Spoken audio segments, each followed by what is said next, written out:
hello and welcome to the women's game. She didn't hit record on purpose and she tried to throw me off with her neck fat comment so I wouldn't say hello and welcome to the women, but I did it. Fair, ignored successfully. I know your schemes. I know your schemes. Right before 1, I need to say, the neck fat thing. What was the one I said? I know your schemes. No, I don't. The other one was the red dress one. No, we'll never repeat that statement again. Yeah, that was my mistake. I'm Jade. And I'm Winona. Yeah, that was well done. Funny mistake. High five. Social distance. Yeah, because yesterday we actually did a high five, and then I had to stop and be like, hand sanitizer, y'all. I mean, although we live in the same house, you just never know.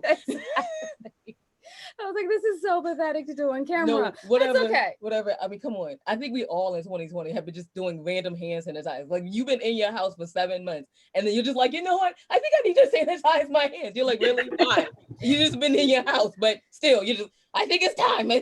I'm Jade. You already did this. We have books. I did? Yes. You said Winona? I think I did, yeah. Okay. But I'll do it again because I'm a narcissist. Well, no. Okay, definitely. Yeah. So we write literary life guides for pop poetry, aka our books. So it's like a really fun way of saying our books, right? All right. And so we wrote the And I Thought series, and here it goes. And I thought divorce was bad with other life lessons. And I thought being grown up was easy. And I thought I did my journey alone. Okay, yo, I'm just gonna say 3. And then there's one more that people really like. If Only I Were Me.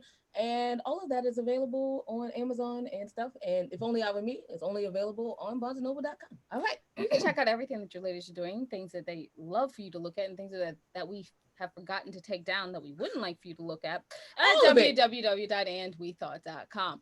Okay, that's enough about us. Right? I know, yeah. Right? We have wonderful guests. We have a panel today, which is amazing. So we're going to start with Sarah. Thank you. Hi.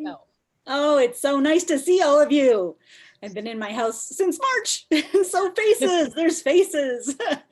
I'm Sara Megibow. I'm a literary agent at KT Literary out of Highlands Ranch, Colorado, and I worked in publishing since 2006. I'm currently sitting in my loft, which has become my new office since COVID and quarantine. And behind me is a big window where you can see a lot of the Boulder fires, which means that there's like 7 people in my house right now because everybody's been evacuated from their houses and are living with us. So it's going to be a little bit of books, a little bit of chaos, depending on how the afternoon goes. But thanks for having me. Well, we all know the best-selling books have a little bit of book and a little bit of chaos. Exactly, which is pretty much life. I mean, life is pretty much half books and half chaos, right? Yeah, absolutely. Absolutely. My new motto. I like it. We're learning a lot of new models in 2020. Well, that's my number 1 motto for sure is just drink. That'll be my next one. Oh, I love that one. Just drink. Dag nabbit, I should have bought mine over with it. That's the perfect model for 2020. Yeah. Diane? Hi. Hello again. So I'm Diane Glazman. I am a developmental editor.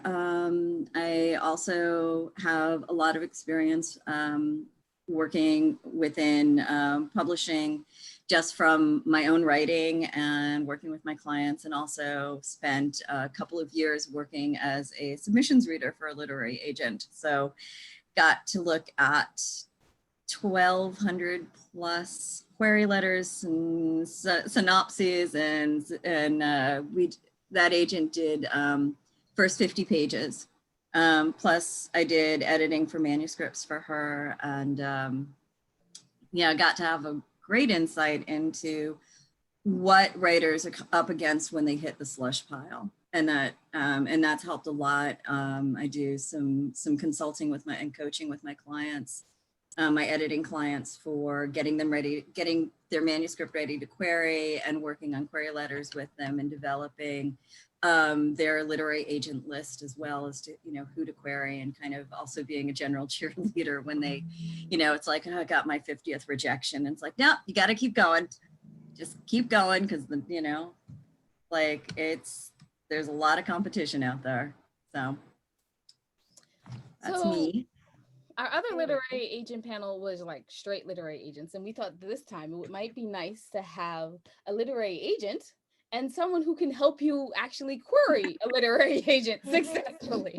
Anyone hear me? Let's figure out how we could do those. So before me and Jade jump in, does our audience have any questions that they'd like to put in the chat or unmute themselves and ask? I'm unmuted, but I don't think anyone can hear me. Okay. Cannot hear you. Speak up a little bit. Can you hear me? Yes. Awesome. Yeah, I'm Aris. I'm a published author, but I'm looking for a literary agent as well. Mm-hmm. I'm seeking a second edition for my book, and as well as I'm working on another as well. That's why I wanted to come to this panel to meet up with you guys. So do you want to know what you should be putting in your query letter to As a query your second- second edition as like a already published author, and what agents would be looking for? Yeah. Okay, let's go with that question. That's a great question. Aris, can you hear us? Yeah, I can hear you just fine. Okay. Diane, do you want to tackle like the 101? The one. I mean, what do you call that? Querying 101? I mean, I was thinking that this was kind of more your area as far as like, because this is a book that's already been published, and this is looking to find someone to represent selling the second edition. Well, to represent more like what I mean, what like in those kind of circumstances, what would a writer need to include in the query letter that would be different than it'll represent both the first edition that I have published now, but I want to get a second edition with a literary agent, hopefully. Okay. Oh, you self-published the first one. No, I didn't. It wasn't self-published. It was published by a small publishing company in New York, Page Publishing. But I just want to get a second edition because I want to get published with a bigger agency. And I know with those you need an agent. What genre of book is it? Historical fiction / political fiction. Okay, so I only represent romance novels, science fiction, fantasy novels, young adult, and middle grade. So this is a very specific question, which is a really kind of a cool way to start a panel. I love this because usually we start with the high level stuff and then dig down. And I'll give you my answer, Aris. However, take it with a grain of salt because this is not my area of expertise in terms of genres. So let's say you had been a romance author and you had a book, let's call it book 1, published by a small publisher in New York. And you wanted to then, it wouldn't be a second edition, it would be a resale of previously published rights. The trick is that the small publisher that has your book, which we're calling book 1 for this example, is going to have to revert those rights to you in order for you to then offer it to another publisher and or republish it. Now, if it's a second edition, I don't really know how that works, but I would imagine that would be a totally different book. So if it's a sequel, for example, then you don't need to have the rights to book number 1 reverted. So if you're looking just specifically at this first book, do you mean a sequel or do you mean taking this book down from sale and reselling it somewhere else? Both. Taking it down from sale and then reselling it with a larger agency. But I just have to be working on the sequel for it, but I want to do the same with the sequel. But first I want to start with this first one. Basically just getting it republished with a bigger agency because that's where the opportunity is.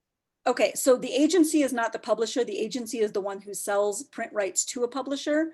In my experience, it is very, very, very hard to resell something that's been previously published.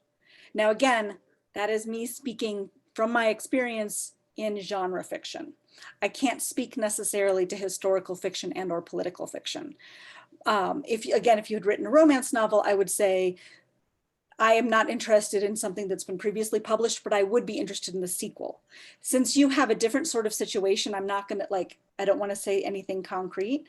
So what I would recommend is make a list of 5 to 10 agencies who represent historical fiction and or political fiction.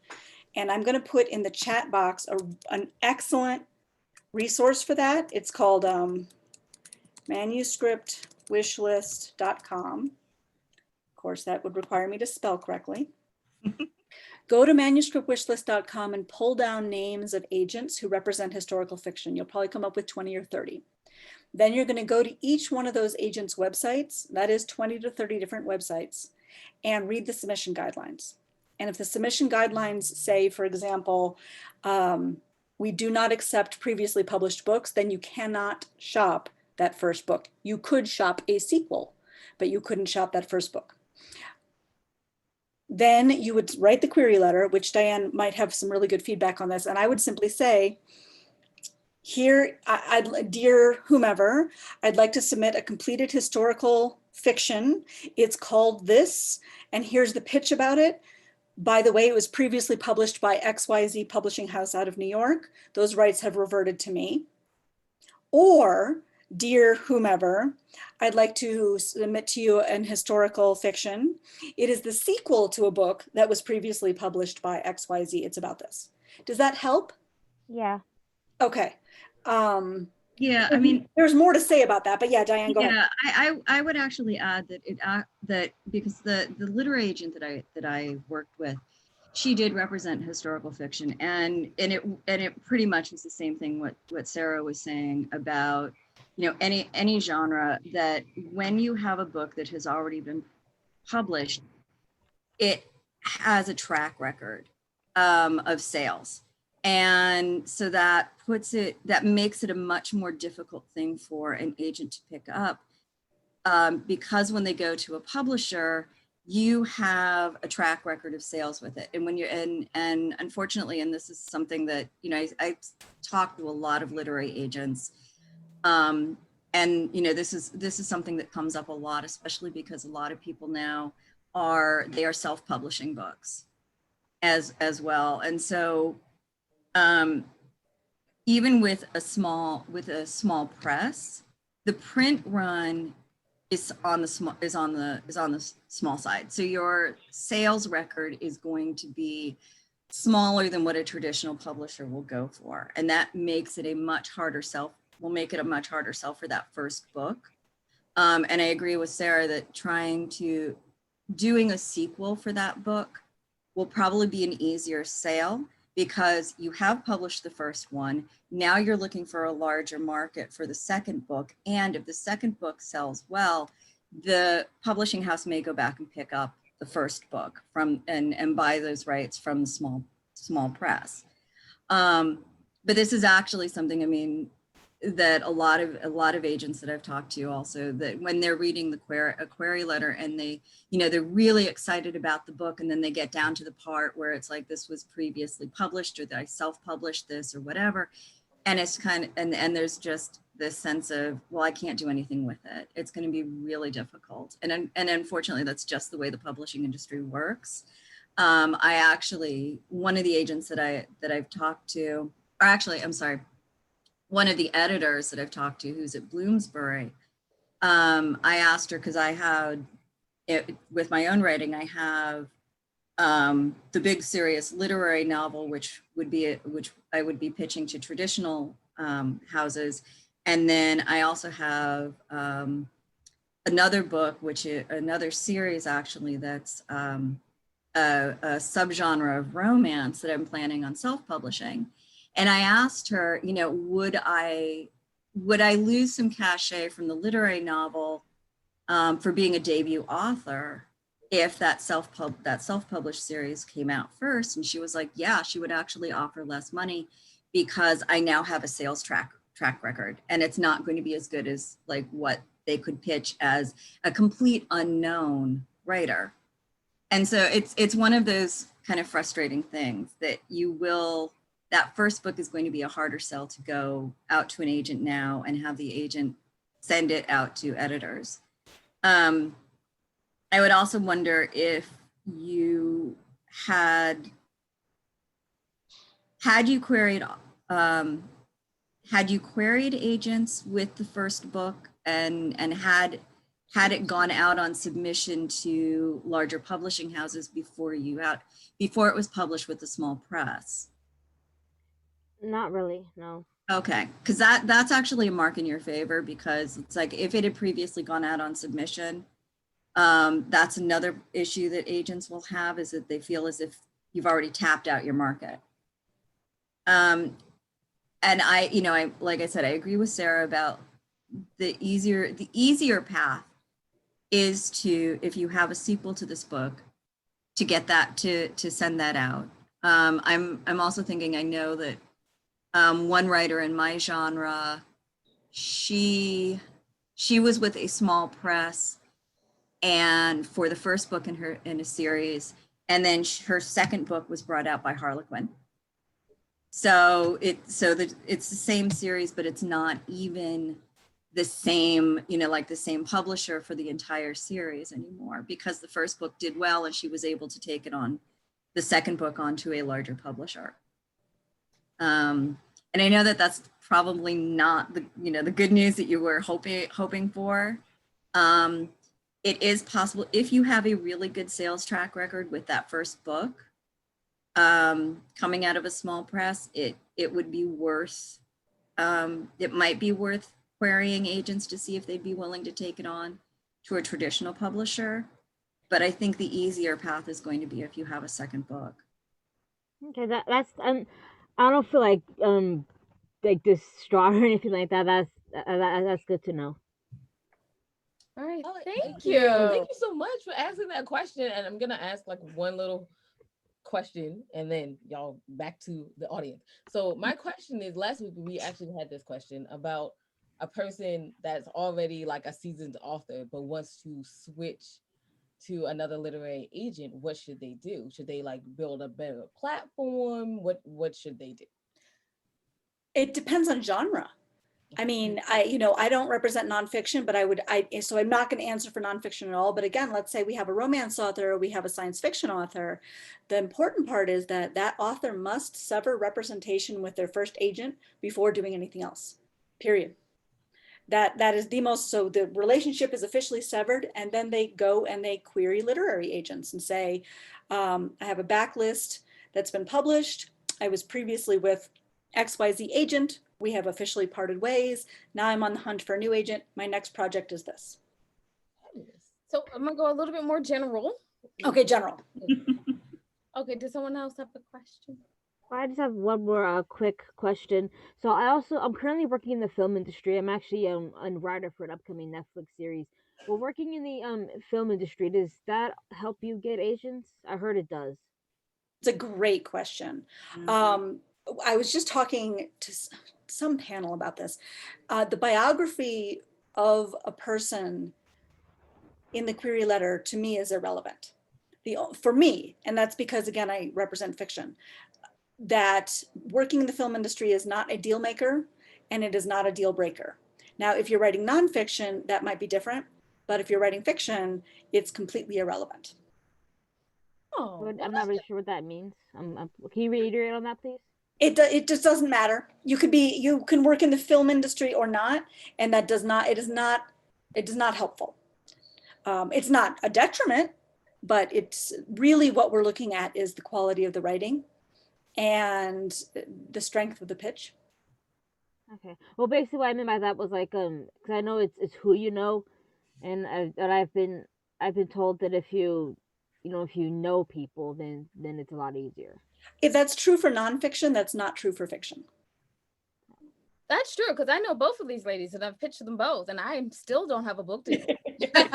Well, I mean, that's the good news, right? That somebody can be 15 years old or 105 years old, writing in their basement or writing from, or being the king of a small continent, and their chances are exactly the same.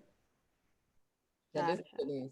On the contrary, if you know the CEO of the publishing company and it's just starting, maybe. That's literally how I got my book deal. Okay. I will agree with my rating anyway. However, that probably isn't going to work for the big 5 publishers. Nope, not at all. Although I have been in the same room as Marcus Dole, who is the CEO of Penguin Random House, The World. That probably isn't gonna work as well, but it's a good angle. I like it. No, it does not work at all. You know, Winona and her angles now. She's gonna put it in and figure it out. I wanted it in my query letter. Any more questions? I have a question. My name's Tara, and I am venturing into this big, bad, scary world of writing a novel. Yay. And so I don't know anything about it, except for I have a burning desire to get out what's in here down on paper. So if you could walk me through the process? Of querying? Of querying? Well, once you have your full story, 100,000 words, right? 330 pages, whatever it's going to be, and it's done, then what do you do? What genre of book is it? It's going to be a story about, so that's the other thing. It's going to be a story about family and relationships and a girl's ambition. So yeah, and it's travel and. So if you walk into a Barnes and Noble, which aisle is it on? Not the young adult aisle, not the fantasy aisle, not the romance aisle, not the cookbook aisle, maybe literary fiction? It's going to sit with the Reese Witherspoon book club. Yeah, I mean, what I'm hearing is most likely contemporary women's fiction. Okay. But this brings up this brings up a really important point about like where do you start? So you finish that first draft, and this is me, who's the developmental editor that I work with writers who at many stages, many different points of where they're in the writing process of getting their drafts to the point where it's ready to be queried. Just finishing that draft does not mean that it's ready to be queried. I mean, there's a lot of stuff that happens after that to make sure that your manuscript is the best it can possibly be before it goes out. So you finish that draft. One of the first things that I think is really important is that you figure out what genre you're actually writing in, and what market you're writing in, whether you're writing in literary, upmarket, or commercial. That's the first thing. And those have very different, what drives the narrative forward is very different in each of those. In literary, it's mostly driven by the language, and by wanting to give some kind of there's more of an exploration, a question that's driving the novel forward, and that writers who write literary are looking to give some kind of insight into the human condition, for want of a better, easier way to put it. Upmarket fiction is more character driven, that the character arc is really, really important in upmarket fiction. It has the strong writing of a literary novel, but it has more of the plot of a commercial novel. And the commercial fiction is, things like Danielle Steele, John Grisham, those kinds of books that you find. I mean, it's kind of like, like the traditional airplane read is more of the commercial fiction, where it's really plot driven. There isn't a lot of character development. There isn't a lot of complexity to the plot. And upmarket fiction is the kind of straddles between those two poles, where it has the level of writing of literary, but it also has a plot, more of a plot than sometimes literary does. And then the next thing is to figure out what your genre is, and that's what the central usually you look towards what the central conflict of your novel is. If the central driver, if the central driver is a relationship, and it's like the arc of the relationship from the time the couple meets to the time, and it ends with a happily ever after, it's romance. If you have like another world in there, and you're looking at different alien races and conflicts like that, obviously you're writing science fiction or fantasy or speculative fiction, and if you're dealing more in questions of contemporary, reality-based, real world, then you're writing general fiction.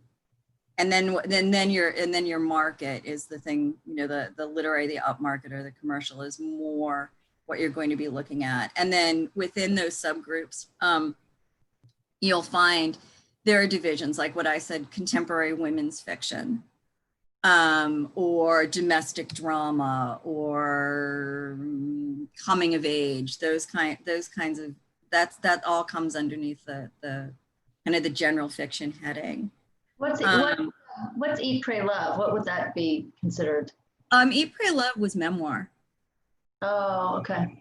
Yeah, but if it were a novel, that would definitely be contemporary women's fiction.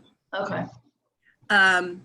And then from there, the reason that that's really important is that agents represent different genres. They don't, just because someone is an agent, as as Sara has pointed out a couple of times, she does romance, and I think, and you also do YA, I think. I do.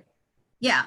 So what that means is that Sara knows editors at the publishing houses for those genres. And if you look, there are several lists out there that show you like what all the various imprints for the big 5 publishers are.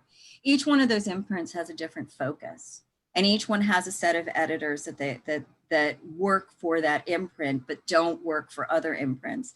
And so an agent will have contacts with those editors and people that they've established relationships with. So you want to find the agents who are working in the genre that you're writing in. If they don't, so you're going to look at, like, if you look at manuscript wish list, agents will have very specifically, this is what I represent.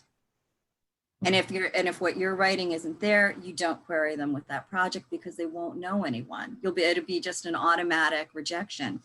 And I'll tell you from from the agent that I worked with, we had it was a fantastic manuscript that came in. I loved it. It was amazing. Told her, request the full, it's great. It was beautifully written. The query letter was top notch. We got it. I'm halfway through it, and I realized this is a thriller. Oh. The guy had pitched it as a mystery, which is what the agent represented. This was a thriller. Those are 2 distinct genres. And the agent had to say no to it because it wasn't something that she could represent. So it had nothing to do with the quality of the book or how well written it was. It was that it wasn't her genre. So as you're establishing who you're going to query, then you're looking at like which agents represent what you're doing. But it's also really important that you make sure that your novel is as polished as it possibly can be. I'm actually gonna put up in the chat. I have I'm doing a series of blog posts about how do you know when your manuscript is ready to query? And it goes through several stages of revision and kind of the questions that you need to ask at each stage, getting it to what I call the fully realized novel. And that's what's when you're at query stage, is when you get to that fully realized novel, when you've explored your questions, you understand what's driving the novel forward, you understand what your character and narrative arcs are, and that makes it easier when you go to write your query letter to write your summary, like your summary paragraph of what are the essential questions that you're looking at, and what are what are the things that really drive that work forward. Yeah, I agree. Sarah, Sarah, what does a literary agent think about when you get the query letter?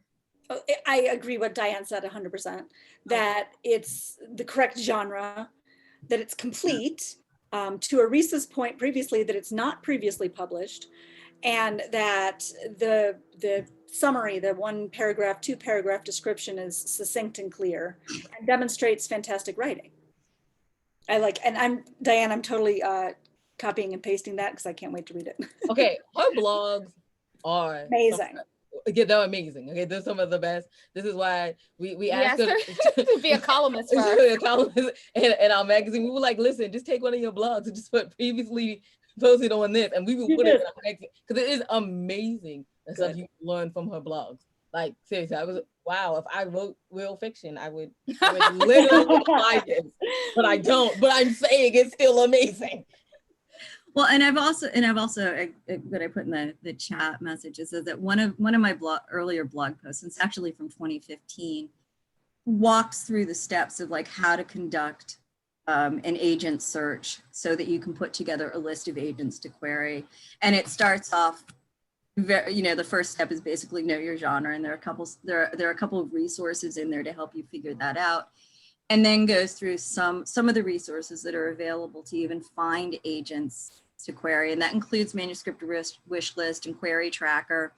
But one of the big things that I do is that I look at writing conferences, and I look at agents who are on the faculty for writing conferences, because those are agents who are actively looking for new clients.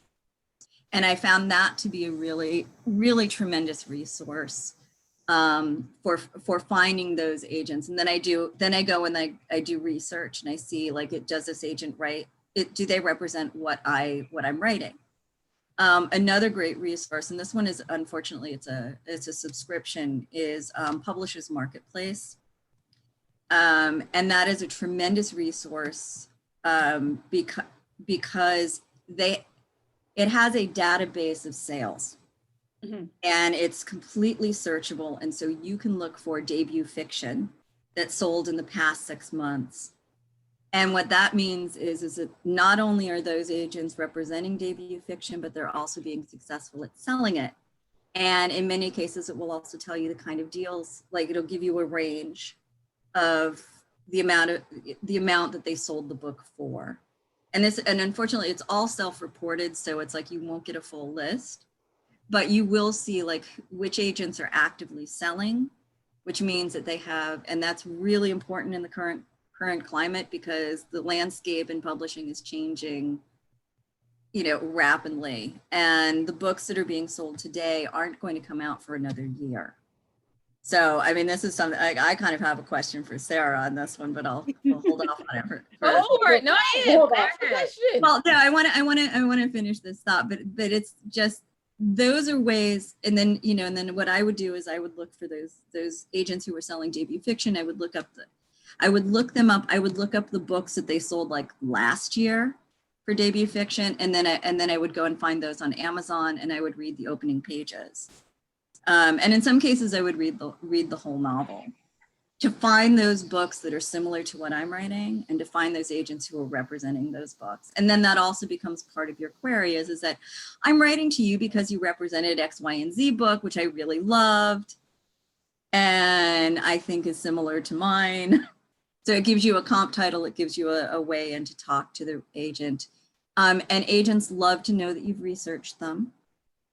They love to know that you know something about them. And unfortunately, like, we aren't doing conferences, but right now, like face-to-face, but when you have like pitch sessions, I would do this too with doing the research on the agent, so that I could talk to them. And, I totally wowed an agent at a conference, because like he was our group leader for our workshop group. And he made this really oblique reference to this one book that he had, and this was someone I was really interested in having represent me.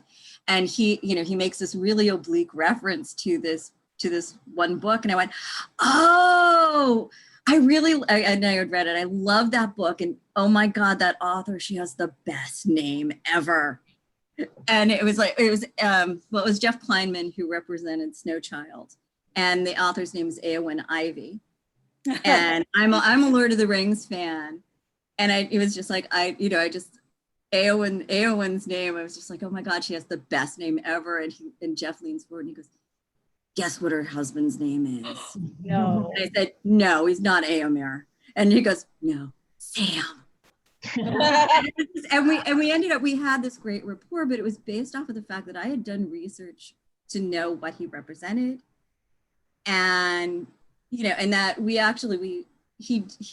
worked, long story, too long, don't read, version is, he worked with me for 3 years on a revision of my literary novel, but unfortunately it didn't end up being something that he could sell. So he didn't offer representation, but we still have a great professional relationship. Anyway, so Sara, my question for you, yes, is, are you one? So how are you navigating the terrain right now with the fact that, we're in the midst of COVID, we're in the midst of what may be an absolutely, history-making, changing election, and you're sending books out that won't be published for at least another year and make it out and how is that changing has that changed your strategy for how the books that you're taking on and what you're sending out? No. Okay. And it's for my genres, it's more like 2 years. So a book deal today is probably a 2022 book. You know, I'm a big data nerd, big. And if we look at the data, the good news is that people are still buying a lot of books. And what's interesting is they're buying them in print. So it hasn't been a mass exodus to Amazon, which is very important because we have to keep the indie bookstores in business and robust. Now, indie bookstores aren't exactly thriving, but they're staying in business and they are selling books. Libraries are, you know, a lot of libraries are closed, a lot of school libraries are closed. That's very, very tough on our business, especially if one is writing middle grade or young adult. But overall, the news is very good. So I've been doing lots and lots of deals this year, putting lots of things on submission, and I track my numbers very, very carefully. So I know I read about 20,000 queries a year. I know I signed 3 or 4 clients from that. And I know that 80% of my clients will get a book deal. So can you repeat that? 20,000 queries a year. I signed 3 or 4 clients a year. This year was way up. I think I signed like 7 clients this year. And over, you know, tracking my numbers since 2006 or whatever, it's about an 80% sales ratio. Now, the other 20%, that might mean that they revise and we put it out again and get us a book deal, or we don't. Or they self-publish it after we decide that we've tried our hardest and we can't find a publisher, or they shelve it and work on something else. But so I just watch those numbers, and the numbers are still there. You know, there's lots and lots of book deals going on.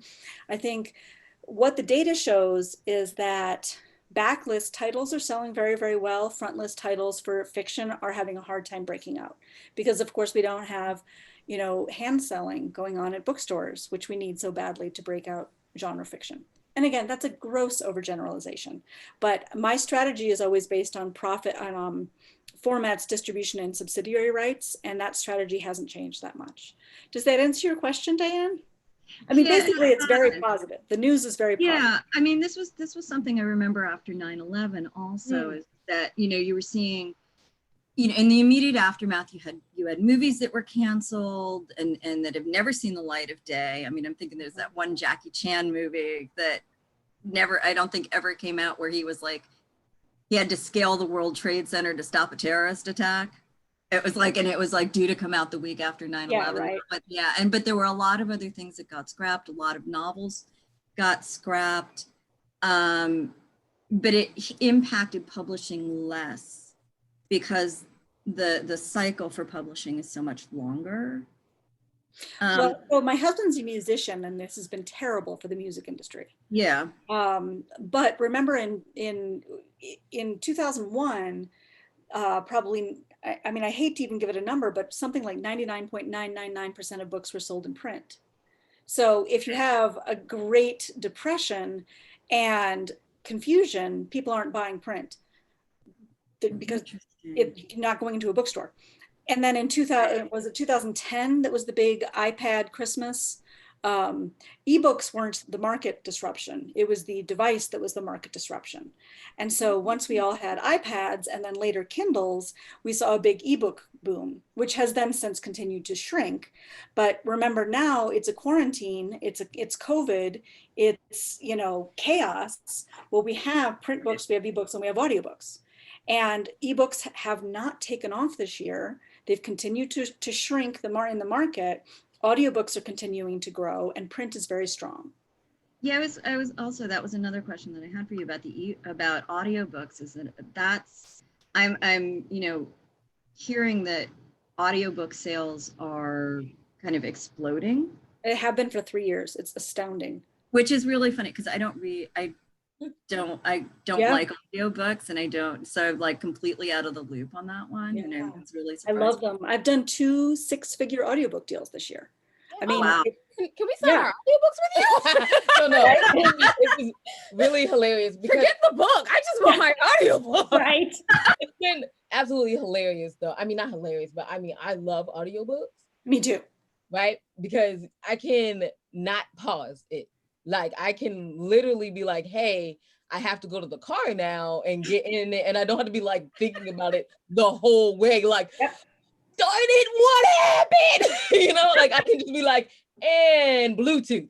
And okay, this is what's happening. This is what's happening. Keep going. Absolutely. And I think, and then another way is because we do a lot of office work, obviously, because writing is a business, y'all. Just in case you didn't know, it's a business. And so when you're doing it, you have to do a bunch of office work, and you don't have to like necessarily. And I do actually do the Kindle switch thing, right? So I'll be on my Kindle, and then I'll just be like audiobook, and it'll like take me to like the next page, and here I am, like, oh no, they didn't. That's hilarious. What?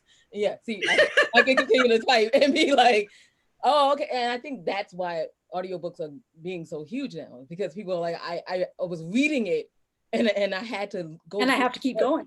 Like, I had to go to work, but now I can be like, oh, and then. We had some concern that now that people are in quarantine and there's no commute, that we would see a decrease in audiobook consumption, and that's not been true. The data seems to suggest that people are, instead of listening during the commute, carving out other times during the day to listen, which is a huge benefit for us. On your walk? Yeah. Like in the doing your housework. Cooking. And I have to say though, the only reason that we knew that it was working because we write poetry. So our book sales are cute. Until we do in-person things, because I mean we're on the road a lot, so there you go.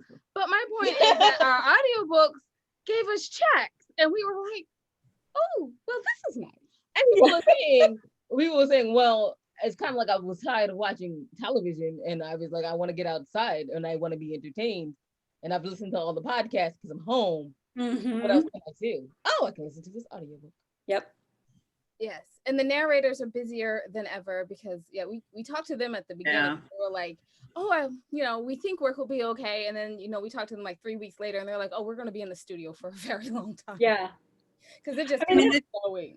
That's not to glamorize this year. It's just that it's not a dumpster fire. Publishing is not a dumpster fire. Yeah, like that's one of the things. Like amazing. It actually like I started noticing like a couple months into like the lockdown mode that I was starting to pick up a lot more inquiries for editing and a lot more, and I'm like now booked into February. Yeah. Which is, and I'm still getting inquiries and people going, okay, I'll wait. And what I realized is that you have a lot of writers who have a lot of time on their hands, and they're finishing up manuscripts, and they recognize that they're, that a lot of times hiring someone, to look at their manuscript, to like, I mean, I used to get a lot of people a lot of my clients were just like, I've revised this as far as I can, and I just don't know what to do with it. It's still not working, and I'm ready to like throw it into the garbage and move on. And that's what I would get. And now I'm really getting people who it's like they finished the draft or they finished a couple of revisions, and it truly is like developmentally there. It's like, okay, tell me what's working, tell me what isn't, and then moving on to like getting it ready to query. Yeah. And it's also, I'm astounded by what I'm seeing in some of the Facebook groups that I'm in about, people who are writing. And I'm in one Facebook group that is purely about writer seeking literary agents. And the number of people who are being signed is extraordinary. And what you were saying about like the number of people that you've signed this year, because, a lot of agents they're looking for like 1 or 2 people a year, and that's it. And what I'm seeing is I think the numbers of people that they're signing is going up. So before we go, we did have one question when you. Oh wait, Jade, did you? So I wanted to address like the one you said how you only were gonna pick up like 3 or 4 clients from all of those query letters. Now, to like the average person, that sounds like, why only 3 or 4? But I would like to talk about what you do your day in your life for your existing clients, so maybe people can understand why you could only do a few more clients a year. So I have a database that has 17 tabs, sort of organized like an Excel spreadsheet. And those 17 tabs are things I have to do every week. And then I have my 48 clients along one side and the 17 tabs along the top. And every week I have to make sure that all 48 clients match up to all 17 tabs. So it's things like track the submission, certainly. Negotiate the contract when the offer comes in, certainly. But then after we get a book deal is when I get very, very busy. And then that's things like selling subsidiary rights, which is audiobook and translation and Hollywood deals. Then it's, tracking and auditing the contract, tracking and cashing and processing the payments, tracking and auditing the royalty statements and sending out the payments, coordinating with the entire team, being the author and the editor, on delivery dates, coordinating with the team for the packaging, which is like the cover and things like that, coordinating with the team for publicity, which is primarily reviews and blog posts and interviews and etc. Coordinating with the team on sales and marketing, which is how books get into bookstores. Tracking release dates, which they've changed all over the place this year. I mean, I think 75% of my clients have had a release date change this year. It's been crazy. And I'm missing like 7 tabs. So, that work takes up about 90%, 95% of my work week. And in the remaining 5%, I'm reading submissions. Absolutely. So as we can see, I just wanted you to explain it. I love to hear it. And it's because I think as we are like the end user, I guess. So we send the query and we're just like, okay, when are they gonna get back to me? Right. Understanding that yes, they want to get back to you, but they have all of this. And as you heard, she has 48 clients. So even if she just worked 40 hours a week, like all of her clients aren't getting an hour, which we know they're getting an hour. So she's working over 40 hours a week.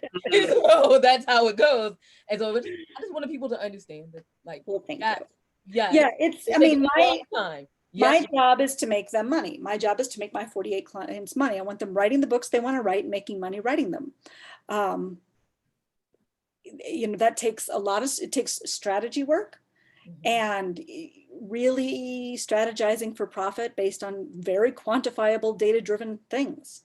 And we have to communicate, we have to plan, and then communicate some more, and then plan some more. It's a lot of emails. And that is what I want everyone to understand, that sneak peek behind it. Is like, so man, you probably haven't got signed, but be excited you haven't got signed, because the person that signed you is going to make room for you. Right. And bear in mind what Sara also said about the number of queries that she gets a year. So 20,000 queries in the midst of all of that other stuff. Yeah. I think that's the part that I see a lot of writers not understanding about what agents do, is that they think that agents are kind of sitting there and waiting for the query letters, and then I see people get upset because it's like, well, how come they didn't respond right away? How come they requested a full and it's been 3 months, and how come they haven't gotten back to me? And and it's like, because those things have to fit within the existing clients already. It's like, if an agent isn't paying attention to what the needs of their existing clients, those clients are going to go elsewhere. So yeah, good 20. Yes, 20,000 queries. That is. Well, oh my I gosh. represent a lot of genres of work. To add on to the lack of room that I think Sara had mentioned. So I had one of the agents I had queried to. She actually had gone back to me. She had requested the full manuscript, and she, like, a few months later, she said that she didn't have enough room. So should I query her again when I finish the sequel, or? That's a great question. I would. Okay, because it sounded like she was interested, but she just didn't have. But then when you said how you don't have a lot of room, it made a lot of sense how she didn't have a lot of space for the project. So yeah, I just wanted to know maybe if I could, once I finish the sequel, which should be maybe sometime next year, it will be a good idea to query her. Not my first one, but query the sequel of the book. Yep, absolutely. Absolutely. Okay, so we're like at the end of the panel. We're more than over time, by the way. We're more than over time, but it doesn't matter because we were definitely getting answers, and that's what we really love to know. I wrote down some stuff, like, I was like, oh, I didn't know. I mean, I'm not. I gotta say that, like, out of the literary agents I know, I love when Sara comes on because she makes it all like math and understandable and contracts. I like to read and understand. And then Diane is like, here, no, let me break down the mysterious and read my blog of going in. And read my blogs, which is, please, y'all, read her blogs. So Diane, where can people find your blogs? Just say it out loud for our audience that isn't here today. Okay, so it's thewritenote.blogspot.com. And you can also, my website is www.dianeglazman.com. And that's got a link to over to the to my blog as well. And if you guys, I'm gonna take this moment to promote me. If you guys want to read her latest blog in like print form, just pick up our October magazine. Okay. I appreciate all the help. Thank you. I appreciate all the help. Of course, Cerise, best wishes. Thank you. And Tara also. Thank you. Thank you. Do you do this all like every week, every month, how often do you do this? Probably once a year. Yeah. We do it like once a year. Oh, once a year? Well, no, we busy. do the literary, we had one in the Thoughtful Book Festival, and then we did one for the Writers Conference, and then this year we've done 4. Because it's COVID. Any other time. But yeah, normally if we do this, it's about how to turn your book into a screenplay. Okay, so we have sales information. Yes, we do. So we can wrap up our show. If you want people to, add like 5 more thousand query letters. Or check out your agency. Your agency also. Yeah. I have 1,000 more questions, so I would love to do this again. So Sarah, where can people find your agency and you on the agency page? It's Sara Megibow at ktliterary.com. So www.ktliterary.com is the website, and all of our information about me and all the other agents is under the About link. Submission information is under the submission guidelines, and my query email address is saraquery@ktliterary.com, and I'm on Twitter. Fabulous. I feel like there's going to be like 1,000 more query letters. But she's going to sign some like multi-million-dollar deals. She is. I have all the faith in that.